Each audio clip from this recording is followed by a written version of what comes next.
नमस्कार बच्चों, कैसे हैं आप सब। आशा करती हूँ आप सभी अच्छे होंगे, स्वस्थ होंगे, खुश होंगे और अपनी पढ़ाई भी अच्छे से कर रहे होंगे। तो जैसा कि आप सभी जानते हैं, मैं हूँ आपकी हिंदी की अध्यापिका और मैं स्वागत करती हूँ आप सभी का आईसीटी वर्चुअल क्लासरूम में। और आज हम यहाँ पर एकत्रित हुए हैं पढ़ने के लिए क्लास 9 की हिंदी। क्लास 9 की हिंदी में पढ़ रहे हैं हम शब्द विचार अपना टॉपिक, और जिसमें हम विकारी शब्दों को पढ़ रहे हैं।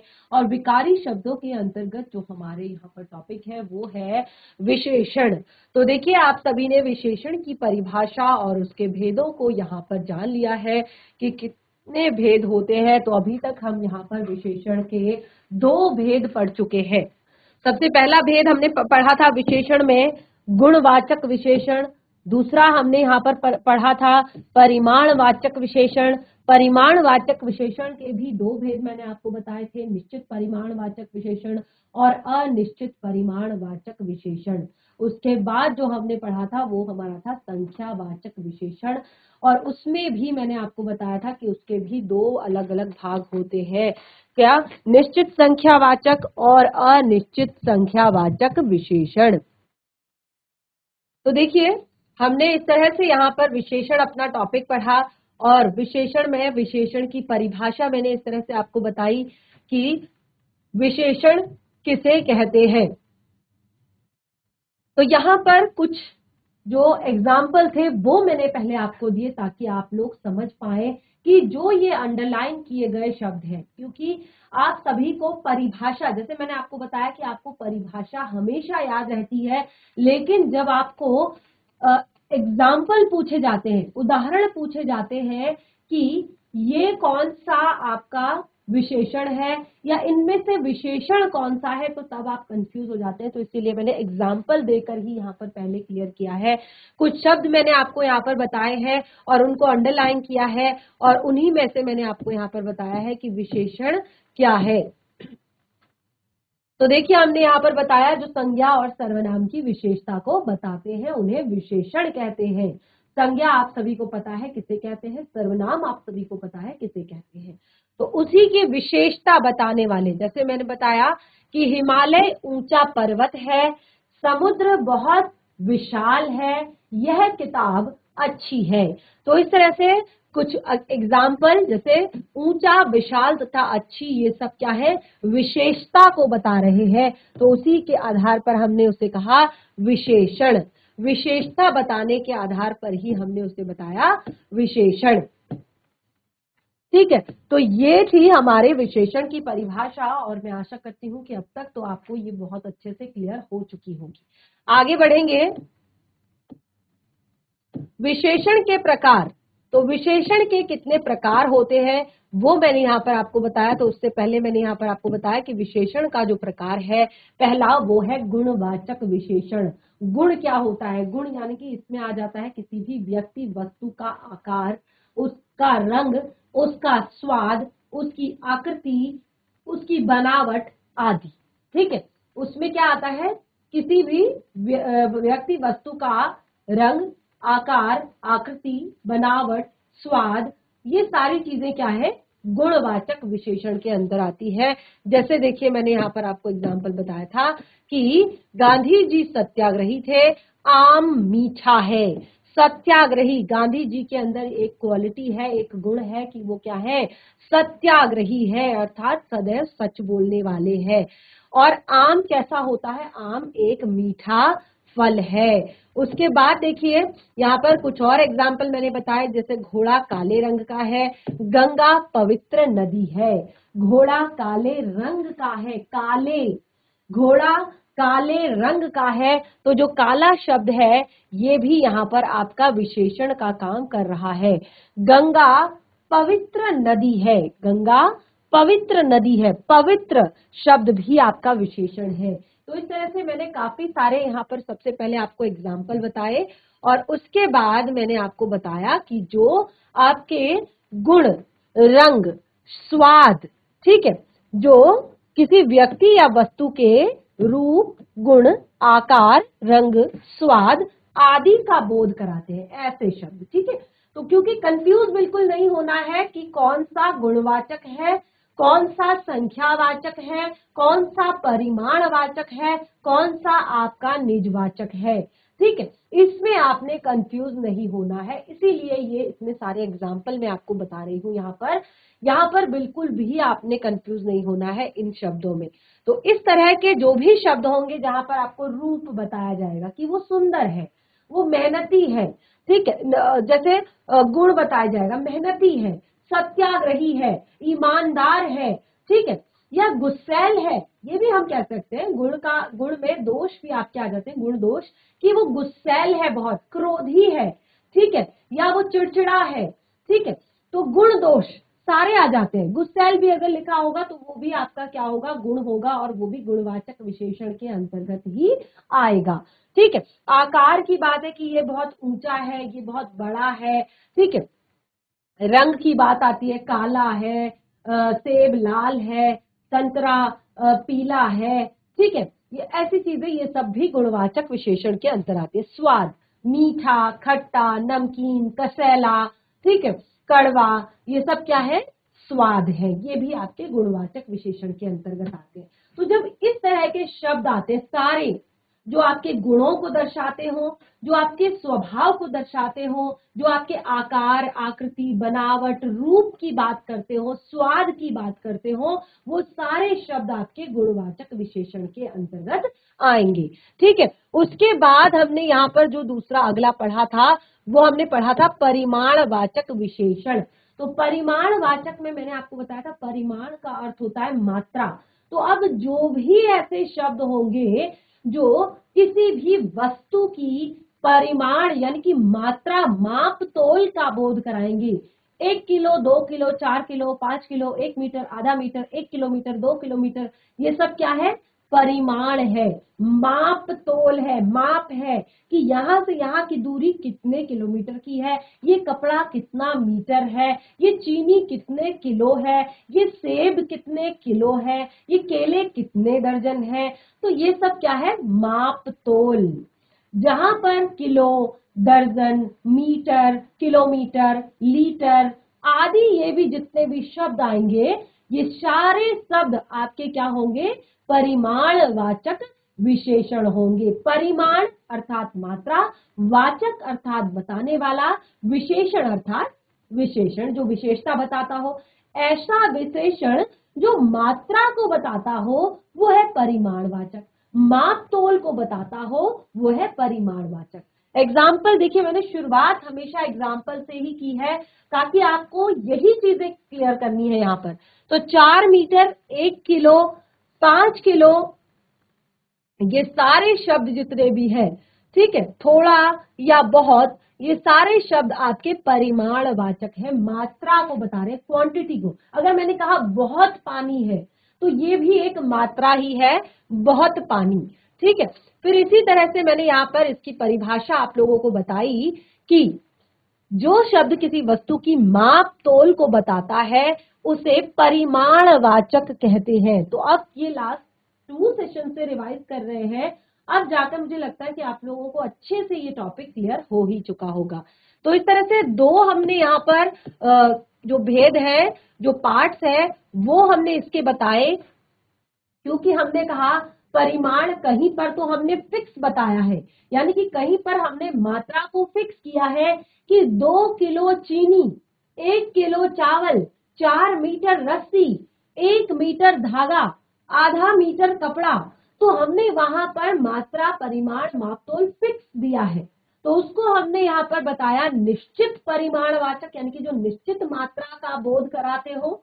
और दूसरा, जहां पर हमने कहा थोड़ा तेल बहुत पानी, तो हमें वहां पर पता है चीजें हैं, थोड़ा है और ज्यादा है, लेकिन क्वांटिटी फिक्स नहीं है, इसीलिए हमने उसको कहा अनिश्चित परिमाणवाचक। अनिश्चित है मात्रा, अनिश्चित है मात्रा। तो ये 2 भेद मैंने यहाँ पर आपको बताए थे। जैसे आप देख सकते हैं, पहला था निश्चित परिमाणवाचक, तो इसको भी मैंने पहले एग्जाम्पल से ही आप लोगों को क्लियर किया था, और इसके मैंने भी यहाँ पर 4 एग्जाम्पल आप लोगों को बताए थे। और उसके बाद इस तरह से मैंने निश्चित परिमाण वाचक की परिभाषा आप लोगों को नोट करवाई थी, या आप सभी ने नोट भी की होगी। जो संज्ञा या सर्वनाम की निश्चित परिमाण यानी कि निश्चित मात्रा या नाप तोल का बोध कराते हैं, ठीक है। क्योंकि हमने कहा निश्चित परिमाण वाचक, निश्चित यानी कि फिक्स, परिमाण अर्थात मात्रा, वाचक अर्थात बताने वाला विशेषण। जो विशेषण निश्चित मात्रा का बोध कराता हो उसे निश्चित परिमाण वाचक, ठीक है।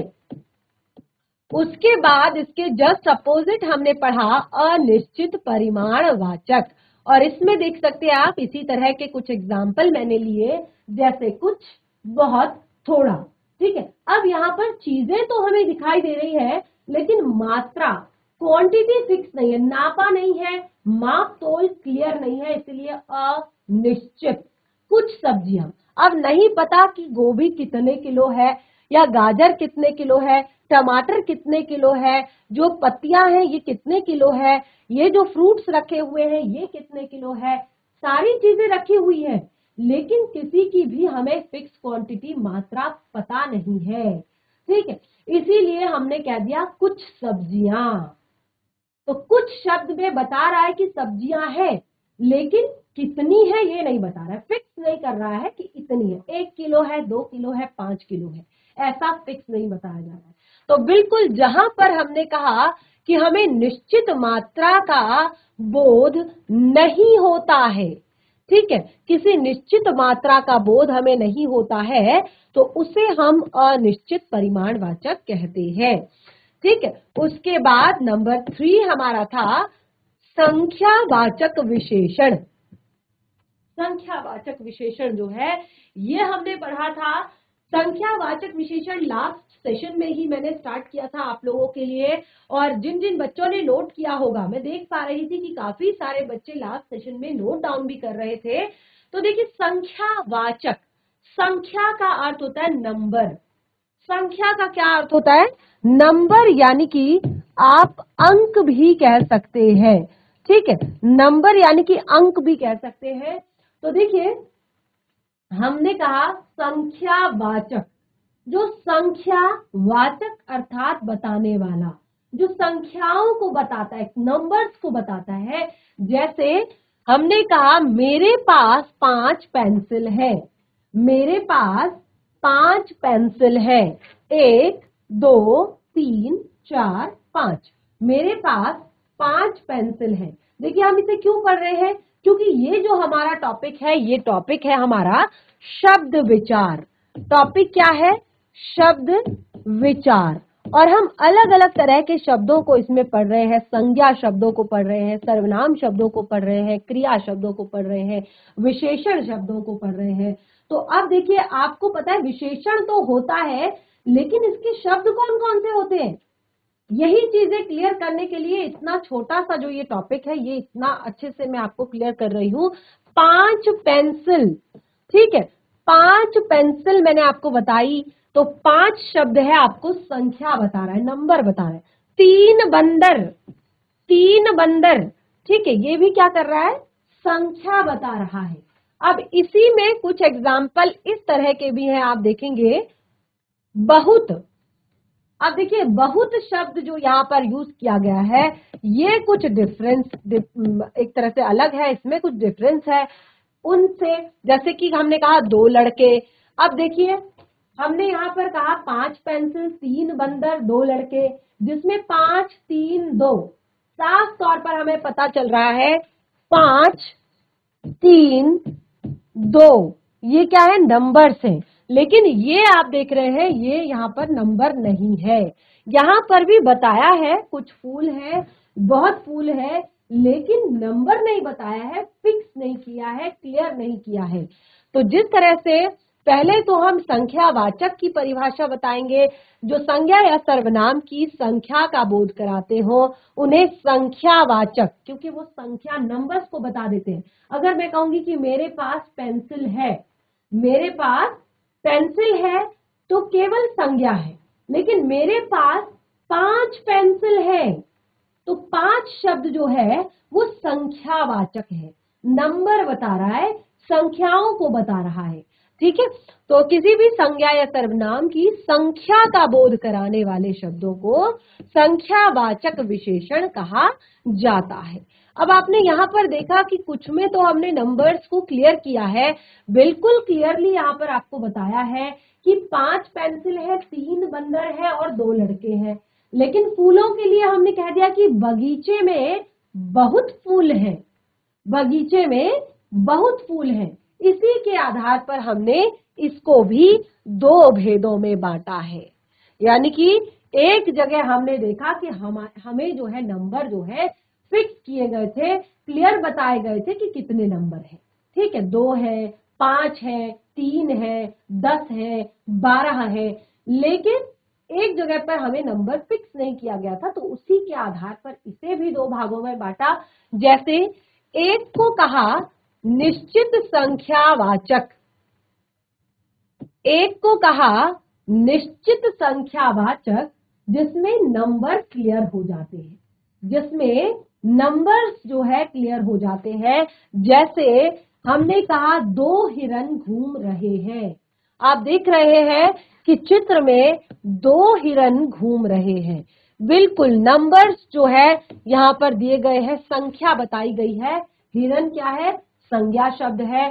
तो हिरणों की संख्या बताई गई है, 2 हिरन घूम रहे हैं, 2 हिरन घूम रहे हैं। ठीक है, अब 2 जो है वो है आपका निश्चित संख्यावाचक विशेषण। निश्चित यानी कि फिक्स नंबर बता रहा है। बिल्कुल नीचे आप देख सकते हैं 3 हाथी जा रहे हैं।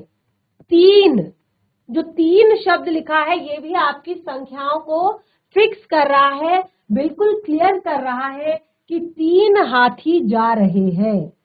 ठीक है, 2 हिरन घूम रहे हैं, 3 हाथी जा रहे हैं। तो इस तरह से ये जो एग्जाम्पल्स हैं, ये जो उदाहरण है, इसमें आप देखेंगे कि नंबर जो है बिल्कुल क्लियर है। खेत में 3 मोर हैं, खेत में 3 मोर हैं। क्लियर हो रहा है? नंबर जहां पर क्लियर कर दिए हैं, बिल्कुल साफ साफ कर दिए हैं, उनको हम कहेंगे निश्चित संख्यावाचक। और इस तरह से इसकी परिभाषा हम लिखेंगे। तो जो बच्चे नोट डाउन कर रहे हैं वो साथ के साथ नोट डाउन भी करते रहे। यहाँ से जो विशेषण शब्द संज्ञा या सर्वनाम की निश्चित संख्या का बोध कराते हैं उसे निश्चित संख्यावाचक विशेषण कहते हैं। जो विशेषण शब्द संज्ञा या सर्वनाम की निश्चित संख्या का, यानी कि किसी भी व्यक्ति की, किसी भी वस्तुओं की निश्चित संख्या का बोध कराते हैं, उन्हें निश्चित संख्यावाचक, फिक्स नंबर 2, 3, 5, 4, 6, ठीक है, निश्चित संख्यावाचक। लेकिन जो क्या करते हैं, अब आगे देखिए, जैसे मैंने कहा बगीचे में बहुत फूल है। ठीक है, बगीचे में बहुत फूल है। तो आप देखेंगे यहां पर, देखिए ध्यान पूर्वक देखिए, इसीलिए मैंने ये चित्र आपको काफी बड़ा सा दिखाया है। आप यहाँ पर देख रहे हैं, अभी तक मैंने कहा 3 मोर घूम रहे हैं, 2 हिरन घूम रहे हैं, 3 हाथी चल रहे हैं। लेकिन अब आप इस चित्र को देखिए, इस चित्र में क्या है? जुलूस में बहुत लोग हैं। अब आप इनको काउंट नहीं कर सकते, यहाँ पर आप इनको नंबर्स में काउंट नहीं कर सकते, एज टाइम नहीं कर सकते एट ए टाइम की आप अभी मैंने कहा कि ये 2 है या 4 है या 10 है या 50 है या 100 है या 500 है या 1000 है। तो आप देख सकते हैं हजारों की संख्या में लोग हैं, कुछ इधर है, कुछ इधर है, कुछ इधर है, कुछ इधर है। तो हमने कह दिया जुलूस में बहुत लोग हैं, जुलूस में बहुत लोग हैं। तो ये संख्या क्या है? अनिश्चित है। ये संख्या क्या है? अनिश्चित है, यानी कि फिक्स नहीं है। आप अंदाजा केवल लगा सकते हैं कि बाप रे भीड़ तो बहुत थी जुलूस में भीड़ बहुत थी, यानी कि बहुत सारे लोग थे। तो ये है आपका अनिश्चित संख्यावाचक, जहां पर आपको नंबर्स जो है, लोगों की संख्या जो है वो फिक्स नहीं है, लोगों की संख्या जो है क्लियर नहीं है। ठीक है, इसी तरह के कुछ और एग्जाम्पल है यहाँ पर। कुछ लड़के खेल रहे हैं, आप देख सकते हैं कुछ पिकनिक टाइप की यहाँ पर हो रही है और कुछ लड़के खेल रहे हैं। आपने काउंट नहीं किया, आपने केवल पिक्चर को देखा और आपके देख सकते हैं इतनी पिक्चर आपने देखी, कुछ इस तरफ भी होंगे, कुछ उस तरफ भी होंगे, कुछ पीछे भी होंगे।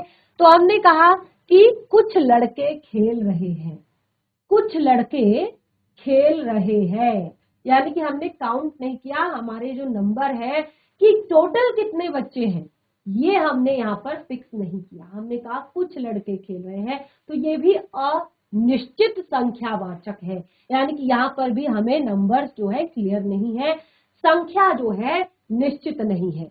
इसी तरह से मेले में अधिक भीड़ है, मेले में अधिक भीड़ है। मेले का चित्र है, आप देख सकते हैं, कहीं पर गुब्बारे हैं, कहीं पर दुकानें हैं, कहीं पर खिलौने हैं, कहीं पर कुछ है।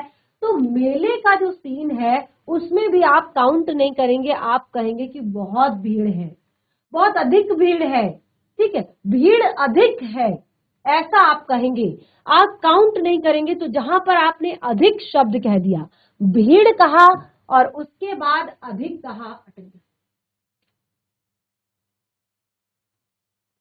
तो देखिए मेले में भीड़ अधिक है, यानी कि जो अधिक शब्द है ये क्या है, कैसा है, ये संख्याओं को काउंट नहीं कर पा रहा है, तो ये अनिश्चित संख्यावाचक है। ये नंबर्स को यहाँ पर गिने नहीं है हमने लोग की कितनी भीड़ है, तो हमने कहा अधिक भीड़ है या बहुत भीड़ है, तो इसीलिए इसको हमने कहा अनिश्चित संख्यावाचक। संख्या तो बता रहा है लेकिन फिक्स नंबर्स को नहीं बता रहा है। तो इस तरह से हमने 3 भेद यहाँ पर पढ़ लिए हैं, गुणवाचक, परिमाणवाचक और संख्यावाचक। गुणवाचक विशेषण, परिमाणवाचक विशेषण और संख्यावाचक विशेषण। क्लियर हो रहे हैं आप सभी को? तो जहां पर भी आपको लगता है कोई डाउट है तो उसे जरूर क्लियर करें। इस तरह से हमारे 3 भेद यहाँ पर क्लियर होते हैं सर्वनाम विशेषण के, और हमने यहाँ पर इसकी परिभाषा कुछ इस तरह से लिखी कि जो विशेषण शब्द किसी व्यक्ति या वस्तुओं की निश्चित संख्या का बोध नहीं कराती है, इसीलिए हमने इसे कहा है अनिश्चित, क्योंकि ये किसी भी नंबर्स को, किसी भी संख्या को हमें क्लियर नहीं करती है, और उसे हम अनिश्चित संख्यावाचक विशेषण कहते हैं। अनिश्चित संख्यावाचक विशेषण। लास्ट हमारा आता है यहाँ पर सर्वनामिक विशेषण। सर्वनामिक विशेषण, ठीक है। अब ये जो टॉपिक है ये बहुत ही महत्वपूर्ण है, बहुत ही इंटरेस्टिंग है। ये नंबर 4 जो हमारा पार्ट है, चौथा भेद जो है विशेषण का, सर्वनामिक विशेषण किसे कहते हैं? सर्वनामिक विशेषण। अब सर्वनामिक विशेषण को जानने के लिए आपको सर्वनाम को जानना है, ठीक है। तो सर्वनाम आप सभी ने पढ़े हैं, जो संज्ञा के स्थान पर प्रयोग किए जाते हैं उन्हें सर्वनाम कहते हैं, ठीक है। जैसे मैं, तुम, आप, यह, वह, ठीक है, उसे, उनका, तुम, तुम्हें आदि पढ़ा है सर्वनाम सभी ने। सारे भेद भी क्लियर किए थे मैंने, पुरुषवाचक सर्वनाम, आपका प्रश्नवाचक सर्वनाम, निजवाचक सर्वनाम, ठीक है, निश्चित वाचक सर्वनाम, अनिश्चित वाचक सर्वनाम, सारे भेद क्लियर किए हैं यहाँ पर, ठीक है। उसके बाद हमारा आता है, जैसे मैंने आपको बताया, सर्वनामिक विशेषण। तो सर्वनामिक विशेषण क्या होता है, इसके लिए आप ध्यान पूर्वक सुनिएगा इस टॉपिक को। जैसे हमने कहा यह पुस्तक मेरी है, यह पुस्तक मेरी है, तो ये जो सर्वनामिक विशेषण होते हैं इनकी एक खासियत होती है कि ये हमेशा संज्ञा शब्द से पहले प्रयोग किए जाते हैं, इसीलिए इन्हें सर्वनामिक विशेषण कहा जाता है। संज्ञा शब्द से पहले प्रयोग किए जाते हैं, यानी कि संज्ञा शब्द से पहले प्रयोग करके उस पुस्तक की विशेषता को, उस चीज की विशेषता को बताते हैं। जैसे हमने कहा यह पुस्तक मेरी है, मैंने उस पुस्तक की तरफ इशारा किया और कहा यह पुस्तक मेरी है, इसकी विशेषता है कि ये मेरी है, ठीक है, यह पुस्तक मेरी है। इस तरह से इसमें और भी एग्जाम्पल है, आप साथ के साथ नोट डाउन भी करते रहेंगे। नंबर 4 सर्वनामिक विशेषण। अगला है, देखिए, वह इमारत सुंदर है। वह इमारत सुंदर है। अब देखिए, अगर मैं कहूं इमारत सुंदर है, इमारत क्या है? इमारत क्या है? संज्ञा शब्द है, ठीक है। मैंने कहा वह इमारत सुंदर है, तो हमने इशारा करके उस इमारत की विशेषता को बताया है कि वह इमारत जो है सुंदर है। तो आप देखेंगे जितने भी ये सर्वनामिक विशेषण हैं, ये हमेशा संज्ञा शब्द से पहले प्रयोग किए जाते हैं। हमेशा ही संज्ञा शब्द से पहले प्रयोग किए जाते हैं। कोई व्यक्ति गा रहा है। कोई व्यक्ति गा रहा है। जैसे मैंने आपको बताया था ना, जो आपके अनिश्चित वाचक सर्वनाम होते हैं, उसमें आपका दो तरह के शब्द आते हैं, कुछ और कोई। अनिश्चित वाचक सर्वनाम में मैंने आपको ये दो शब्द बताए थे, कुछ और कोई, जिसमें एग्जाम्पल भी मैंने आपको दिया था कि दूध में कुछ पड़ा है। तो यहां पर कुछ जो शब्द था वो हमने संज्ञा के स्थान पर प्रयोग किया था, यानी कि क्या पड़ा है? दूध में चीनी पड़ी है, दूध में आपका या कुछ गिर गया है, तो उसके जगह पर हमने ये कुछ प्रयोग किया। दूसरा एग्जाम्पल मैंने बताया था, बाहर कोई खड़ा है। बाहर कोई खड़ा है, ठीक है। तो बाहर कोई, बाहर मोहन खड़ा है, सोहन खड़ा है, श्याम खड़ा है, रीता खड़ी है, अध्यापक खड़े हैं, ठीक है। बाहर कोई खड़ा है, तो संज्ञा के स्थान पर प्रयोग किया था। लेकिन यहां पर ये जो कोई शब्द है, आप देख रहे हैं, ये संज्ञा से पहले प्रयोग किया जा रहा है।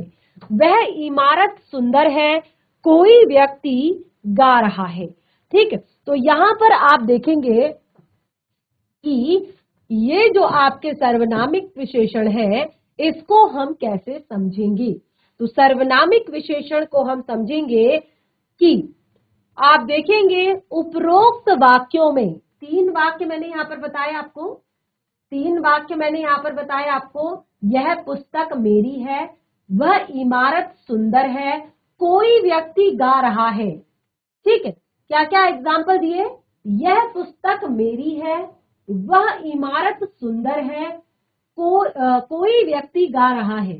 3 तरह के एग्जाम्पल, जिसमें यह, वह और कोई, यह, वह और कोई, ये तीनों है सर्वनाम। ये तीनों क्या है? सर्वनाम है, जो कि किसकी विशेषता को बता रहे हैं?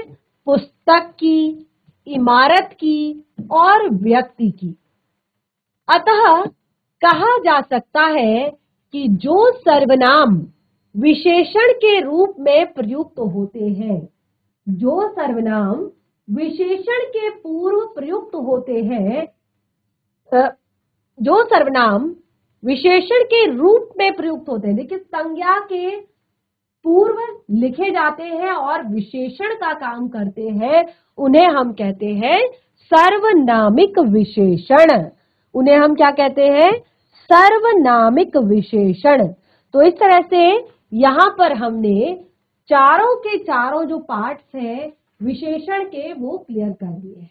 अब आपको यहां पर बाकी चीजों में डाउट शायद ना हो, लेकिन अगर सर्वनामिक विशेषण में कोई भी डाउट है तो उसे अभी क्लियर कर लेते हैं। सबसे पहले देखिए, फिर से मैं आपको बताती हूं कि सर्वनामिक विशेषण किसे कहा जाता है। तो सर्वनामिक विशेषण को फिर से समझ लीजिए कि जैसे मैंने कहा यह पुस्तक मेरी है। अब ये जो भी सर्वनाम शब्द होंगे, ये हमेशा आप देखेंगे कि ये शुरुआत में लगे हैं, संज्ञा से पहले इनका प्रयोग किया जा रहा है। यह पुस्तक मेरी है, यह, और जो यहाँ पर शब्द प्रयोग किया था, वह इमारत सुंदर है, कोई व्यक्ति गा रहा है, और उसके बाद हमने यहाँ पर बताया आपको कि यह और वह, ये जो सारे शब्द है, ये आपके क्या है? सर्वनाम है, और ये क्या कर रहे हैं? संज्ञा शब्द से पहले लगकर उसकी विशेषता को बताने का काम कर रहे हैं, इसीलिए इन्हें सर्वनामिक विशेषण कहा है। तो इस तरह से हमारा जो सर्वनाम टॉपिक है ये क्लियर होता है। तो इस तरह से हमारा जो शब्द विचार टॉपिक है, इस तरह से जो हमारा शब्द विचार टॉपिक है, इसमें हमने 3 जो अपने पार्ट्स हैं, संज्ञा, सर्वनाम और विशेषण क्लियर कर लिए हैं। अब तीनों तरह के शब्द, विकारी शब्द जो है तीनों तरह के आपको समझ आ चुके हैं, ऐसी मेरी आशा है। इन तीनों में कोई भी यदि डाउट होता है तो आप जरूर नेक्स्ट सेशन में क्लियर करें, पूछ ले। बाकी कंटिन्यू करेंगे इस टॉपिक को हम अपने अगले सेशन में। तब तक के लिए धन्यवाद। आपका दिन शुभ।